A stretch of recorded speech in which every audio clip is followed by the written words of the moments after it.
저는 주일 예배를 매우 중요하게 생각하는 사람이긴 합니다. 그러나 여러분도 아시겠지만 제가 주일 예배에 대해서 중요하게 생각하는 것에 반해서 여러분들에게 또는 각각의 사정 또는 또 일이 있으면 또 제가 그렇게 하셔도 큰 문제를 삼지 않습니다. 왜냐하면 그보다 더 중요한 일들이 분명히 있을 거라고 생각하고요. 예배라고 하는 것이 저에게는 가장 중요한 게 주일에 드리는 예배와 동일한 일상의 예배가 동일하게 중요하다고 생각하기 때문입니다. 그래서 여러분들에게 눈이 강조하지만 이 예배의 감격이 주일 예배에 우리가 공동체 안에서 드리는 예배의 감격이 문을 나서는 순간 사라지는 것이 아니라 문을 나서서 여러분들 일상으로 가는 그 처음이 바로 선교 현장이고, 그리고 그것이 일상 예배가 되어야 한다. 다시 말하면 여러분들이 일주일 동안 드려진 그 예배의 결과, 그 안에서 느꼈던 고단함, 축복, 행복, 어떤 그런 결과들이 주일의 예배를 통해서 공동체 안에서 하나의 총화, 하나의 함께 기쁨을 누리는 그 주일 예배가 축제와 같이 이루어지는 것이 가장 이상적인 그런 예배라고 생각합니다. 그래서 저는 주일 예배가 중요한 만큼 여러분들 일상 예배가 매우 중요하다고 생각하고요. 혹시 이 주일 예배에 참석하지 못하신 분들이 계시면 제가 장난으로 여러분들에게 가끔 말씀드리지만 주일날 교회 안 오면 지옥 간다 이런 얘기를 하는 게 아니라, 여러분들이 있는 그 현장에서 혹시 유튜브를 통해서 보시거나 또는 귀로 듣고 계신 분들도 그 현장에서 오늘 하루를 어떻게 예배자로 살아갈 것인지를 심각하게 고민하시고 각자의 자리에서 예배에 성공하는 그런 오늘 부활절 아침이 되었으면 좋겠습니다. 특히 오늘 주일 예배는 다른 날보다 더 마음이 쓰이는 것이 이 예배에 참여하고자 하셨지만 참여하지 못하시고 끝내는 부활절 이전에 하나님 품에 안기신 분 계십니다. 여러분들 아시는 것처럼 이한성 집사님 어제로 발인하시고 영면하시고 또 하나님 품에 안기셔서 우리가 좀 좋은 표현으로 하늘나라의 소풍 같다 이렇게 얘기를 하고, 우리가 또 그 만날 날을 기대하며 또 오늘 또 부활절이기 때문에 죽음 이후에 하나님 침묵하시는 것 같지만 그 부활의 소망을 가지고 우리가 다시 만날 날을 기대하며 또 오늘 부활절 아침을 만난 줄 압니다. 그러나 또 이한선 집사님, 제가 면회 갈 때마다 그 문병을 갈 때마다 꼭 나와서 우리 함께 예배를 드립시다, 우리 공동체 예배를 드리자고 했는데 그것을 함께 하지 못하시고 또 찬양팀으로 오랫동안 섬겨주셨는데 또 찬양팀에 다시 서지 못하시고 가셔서 너무 아쉽고 안타깝지만, 우리 사랑하는 성도들 예배를 사모하고 또한 무엇보다도 주일날 대부분 일주일에 한 번 이곳에 와서 서로를 대면하지 않으십니까? 이현선 지사님뿐만 아니라 우리가 대면할 기회가 많지 않기 때문에 서로의 소식을 전하고 얼굴을 보고 안부를 묻고 주 안에서 또한 누리는 그 기쁨들을 함께 공유할 수 있으면 좋겠다. 그러한 마음으로 주일 예배를 사모하시고 또한 주일 예배를 드리시고, 또한 가능하다면 주중에도 서로 연락해서 안부를 묻고 또 차를 마시고 밥을 먹고 하는 일들을 조금은 적극적으로 우리 제일교회 공동체에서 했으면 좋겠다. 혹시 여러분들 마음에 누군가가 떠오른다면 다음에 하지 이렇게 하지 마시고 한번 연락 주시고 또 문자 주시고 가능하면 대면해서 서로의 안부를 묻는 그런 우리 사랑하는 제일교회 성도 됐으면 좋겠습니다. 지난 주간 한 일주일 동안은 특별 새벽 기간 이어서 우리 제일교회와 충강교회가 연합으로 함께 은혜의 시간을 보냈습니다. 저도 새벽마다 다립교회, 신앙교회, 열린베델교회 그리고 소명교회를 찾아가 귀한 말씀을 전했고요. 그리고 또한 은혜를 같이 누렸습니다. 제가 장례까지 같이 있어서 지난 일주일은 굉장히 힘들고 좀 긴박한 시간들을 보냈는데요. 무엇보다도 이 새벽에 5시 반 또는 5시에 맞춰서 가기 위해서 새벽 3, 4시에 눈을 뜨고 또 그렇게 하루 일정을 소화하고 또 3일간의 장례 일정을 보내고 어제 저녁에 잠이 드는데 잠이 안 오는 거예요. 그럼 머리가 너무 아픈 겁니다. 잠을 못 잘 정도로. 그러다가 한 새벽 2, 3시쯤에 쓰러지듯이 잠을 잤어요. 그리고 눈을 번쩍 떴더니 아침 8시 반입니다. 정말 이렇게 골아 떨어진 적이 없는 것 같아요. 왜냐하면 일주일 동안은 월요일부터 토요일까지 거의 새벽 3시에 눈이 떠져서 거의 10분 간격으로 눈을 떴던 것 같아요. 옷을 입으려고 4시 반에 일어나기 전까지 계속 밍직밍직 거리면서 선잠을 자다가 오늘 새벽에 아침 오전 2시부터 한 5시간 정도 정말 아무 꿈도 꾸지 않고 뒤척이지도 않고 잠을 깨고 일어났더니 머리가 너무 말끔한 겁니다. 부활의 아침에 다시 소생한 듯한 느낌이었어요. 몸이 개운하고 머리도 아프지 않고 또 이 부활의 사랑하는 성도들과 어떻게 말씀을 나눌까 이런 생각들을 하면서 또 이한선 집사님 다시 한번 말씀드리지만 장례 일정 기간 동안 있었던 일들을 다시 복귀하고 또 여러분들 주보에 실은 그 칼럼에 조사의 성격에 이한선 집사님을 그리워하며 썼던 그 글들을 또 공유하고 또 규민이에게 문자를 보내고 이 칼럼 내용을 또 보내면서 또 위로를 전하면서 오늘 아침을 소화를 했습니다. 그러나 여러분들 마음속에 여전히 많은 슬픔들이 있겠지만 이한선 집사님의 지난 삶과 신앙을 보며 함께하지 못한 아쉬움과 안타까움과 함께 그분께서 우리에게 남겨주신 신앙의 유산, 이것을 우리 제일교회 공동체와 각자의 삶에서 함께 잘 드러내므로 슬픔을 극복하고 위로를 삼으셨으면 좋겠습니다. 저는 그것이 이한선 지사님께서 우리에게 바라시는 분명한 그런 확신이라고 생각합니다. 그리고 말씀드린 것처럼 오늘 부활의 아침을 맞이한 것처럼 부활의 날에, 마지막 날 부활의 날에 서로를 대면하며 행복하게 만나게 될 거라는 그 믿음을 갖고 오늘 부활절 예배를 드리시기 바랍니다. 오늘 본문은 예수 그리스도께서 예언하신 대로 부활하셨다는 선언이 드러나는 말씀입니다. 이 선언이 부활이라는 현실로 드러나기까지 긴 서사가 있는데요. 긴 서사의 첫 번째 꼭지로 지난주에 왕으로 오신 예수님에 대한 이야기를 했습니다. 왕으로 오신 예수라고 제목을 정한 이유는 예수님께서 예루살렘에 입성할 때 이스라엘 백성들은 예수 그리스도께서 이스라엘의 왕으로 입성하셨다라고 이해했기 때문입니다. 그리고 그 예수 그리스도는 실제로 우리의 삶의 왕으로 오신 분입니다. 종려주일이라고 했던 지난 주일에 보면 예루살렘에 입성하는 예수님에 대한 이스라엘 백성들의 기대가 있었죠. 그러나 그들이 기대하던 왕은 아니었다고 말씀드렸습니다. 예수님께서 예루살렘에 입성하시던 그 날을 보면, 그 풍경을 보면 분명 외견상으로 보면 승리의 날처럼 보였습니다. 풍경을 잘 보십시오. 사람들은 겉옷을 벗어서 길에 펴고, 이것은 최고의 존중의 표시이고요, 또 왕에게만 하는 그런 표현입니다. 그리고 종려나무 가지, 왕을 상징하는 종려나무 가지를 흔들며 외쳤습니다. 호산나 호산나 다윗의 자손이여. 이 장면은 지난주에 여러분들에게 설명을 드렸습니다. 그리고 그렇게 그들은 왕으로 예수 그리스도를 맞이했죠. 그러나 말씀드린 것처럼 예수님은 그들이 기대한 왕이 아니었습니다. 그들이 기대했던 왕은 로마 제국 정치를, 그 로마 제국을 정치적으로 무너뜨릴 정치적인 왕, 자신들의 삶을 지금 당장 바꿔줄 수 있는 능력의 왕, 그리고 고통 없이 영광만 가져다 줄 왕, 그러한 왕으로서 그들은 기대했는데요. 그러나 예수님의 모습은 전혀 그렇지 않았죠.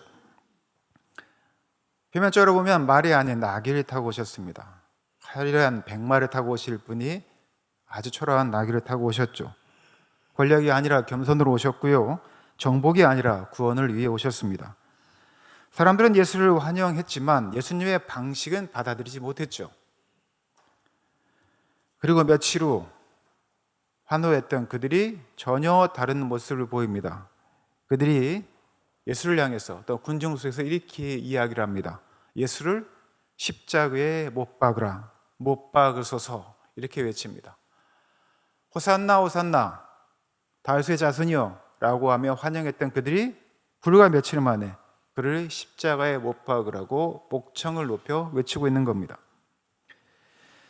예수님의 고난은 단지 종교적인 사건이었을까요? 사건이었을까요? 우리가 종교재판을 통해서 형이 결정되어지고 또 정치적인 로마 제국의 사형을 언도하게 하는 그런 과정으로 갔다라고 우리는 종교적 또 정치적 사건을 이해할 수 있는데요. 그러나 사실 이 일련의 사건, 이 서사를 보면 예수 그리스도의 고난은 인간의 본성이 드러난 사건입니다. 환영하던 군중은 등을 돌렸습니다. 예수님의 사랑을 받던 제자들은 다 도망을 갔어요. 가장 대표적으로 베드로는 예수님을 3번이나 다구기 전에 부인을 합니다. 이 말은요, 이제 예수님께서 완전히 홀로 고독하게 남겨진 존재가 되었다는 겁니다. 심지어 조롱을 받으셨고요, 모멸을 당하셨습니다. 그리고 결국 그 당시 최고의 형틀이었던 십자가에 달리셨습니다. 이 장면이 단지 이스라엘 백성들만의 이야기일까요? 저는 그렇지 않다고 봅니다. 그들만의 이야기가 아닙니다. 지금 우리의 모습일 수도 있죠. 우리가 필요할 때는 하나님을 찾습니다. 내 뜻과 맞지 않으면 하나님께 돌아섭니다. 위기 앞에서는 우리의 신앙을 숨깁니다. 혹시 우리의 모습은 아닐까요? 그래서 우리는 십자가는 단지 예수님의 고통이 아니라 우리의 배반이 만들어낸 자리라고 할 수 있습니다. 그리고 예수님께서 십자가에 못 박혀 돌아가신 후에 침묵의 3일이 지나갑니다. 그 시간들은 끝난 것처럼 보이는 시간입니다. 더 이상 어떤 희망도 없다라고 하는 절망의 순간으로 보입니다. 예수님이 십자가에 죽으신 후 3일 동안 아무 일도 일어나지 않는 것처럼 보이는 것이죠. 제자들의 눈에는, 또는 예수님을 따르던 무리들에게는 그렇게 보였을 것입니다. 모든 것이 끝났다. 우리가 믿던 모든 것이 헛되는 것이었다. 그리고 그들은 이렇게 다짐합니다. 다 끝났으니 이제 예전으로 돌아가야겠다. 그리고 제자들도, 따르던 무리들도 그렇게 일상으로 돌아갑니다. 이 침묵의 시간은 그 당시에 제자들이나 예수님을 따르던 무리들에만 찾아오는 것이 아니라 우리들에게도 동일하게 찾아옵니다. 생각해 보십시오. 내가 간절히 기도했지만 응답이 없습니다. 내가 원하는 응답이 없습니다. 무엇보다도 하나님이 침묵하시는 것 같았던 그런 시간들, 여러분들은 누누이 경험합니다. 저도, 여러분들도. 그리고 우리는 모든 것이 끝난 것처럼 느끼게 됩니다. 그러나 성경은 하나님은 침묵 속에서도 일하신다고 이야기를 합니다. 사람이 끝이라고 말하는 그 자리에서 하나님은 새로운 시작을 준비하시는 거죠. 바로 그 정점이 오늘 여러분들이 맞이하는 부활절 아침입니다. 부활입니다. 부활은 완전히 새로운 시작을 의미합니다. 침묵을 깨고 부활하셨던 그 사건, 무덤이 비었고 죽음은 더 이상 권세를 갖지 못하는 그 부활은 단순한 기적이 아니라 하나님의 선언이라고 볼 수 있습니다. 고난은 끝이 아닙니다. 실패는 결론이 아닙니다. 죽음조차 마지막이 아닙니다. 그리고 더 놀라운 것은 이 부활이 사람을 바꾸었다는 사실이죠. 예수 그리스도를 믿는 이들이 이 부활의 경험이 없다면, 부활을 믿지 못한다고 한다면 그냥 도덕적인 사람이 될 뿐이지 정말 예수 그리스도에 의해서 새로운 피조물로서의 변화된 사람의 삶을 지속적으로 계속하여서 성장하며 살아갈 수 없습니다.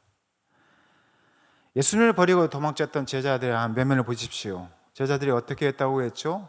예수님께서 고난을 당하시고 십자가에 못 박히실 때 다 도망을 갔습니다. 수제자였던 베드로조차도 예수님을 면전에서 부인합니다. 그런데 그들이 어떻게 변합니까?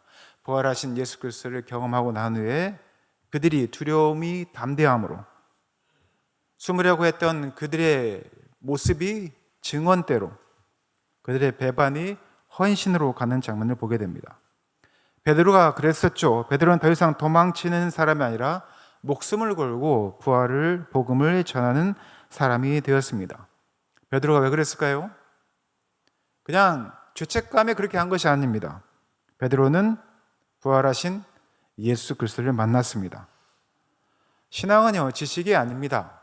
내가 아무리 많은 성경을 알고 있고 그것을 내가 표현할 수 있다 할지라도 신앙은 경험되어져야 하는 것입니다.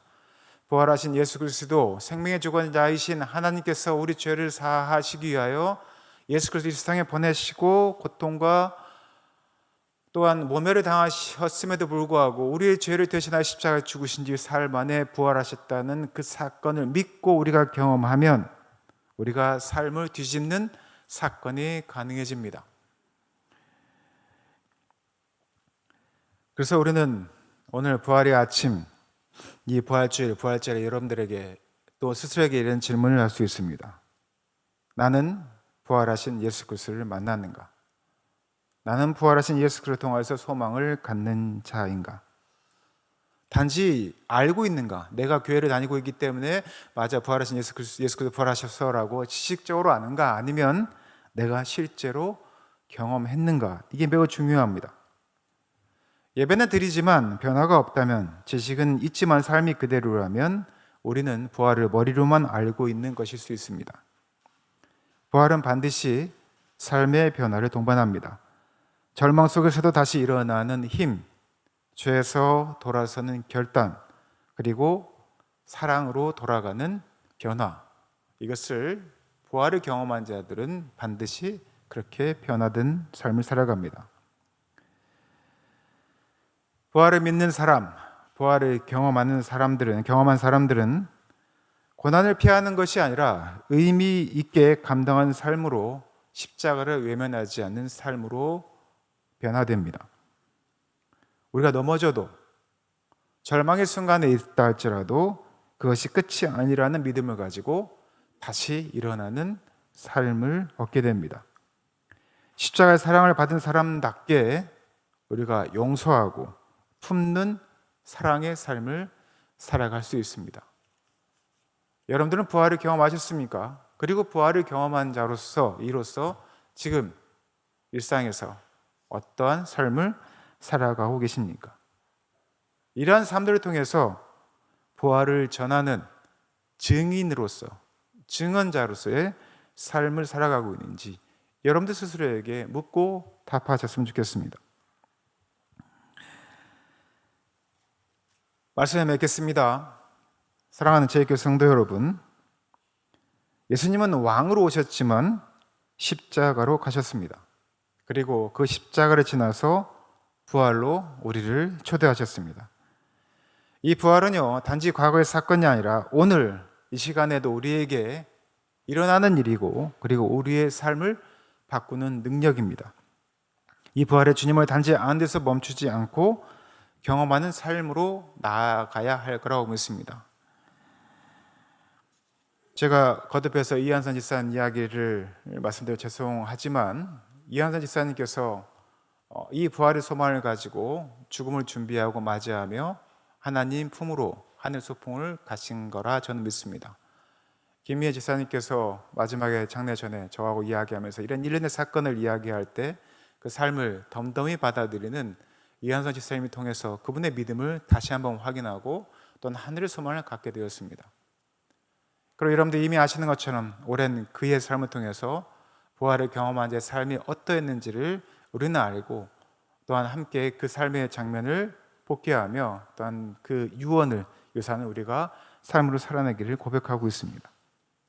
저는 우리 사랑하는 오늘 예배를 드리는 또 유튜브를 통해서 듣고 있는 우리 사랑하는 제 성도들이, 또한 모든 고석들이 이런 삶을 살아가셨으면 좋겠습니다. 십자가를 지나 부활로 우리를 초대하셨으니 이 부활을 그냥 과거의 사건으로 남겨두는 것이 아니라 여러분들의 삶을 바꾸는 동력, 능력으로 삼으셔서 주님을 단지 아는 데서 그치지 않고 경험함으로 삶을 통해 일상의 예배로 드러내는 그러한 우리 사랑하는 제 성도들 권속도 되시기를 예수님의 이름으로 축원하고 부탁드립니다. 함께 기도하겠습니다.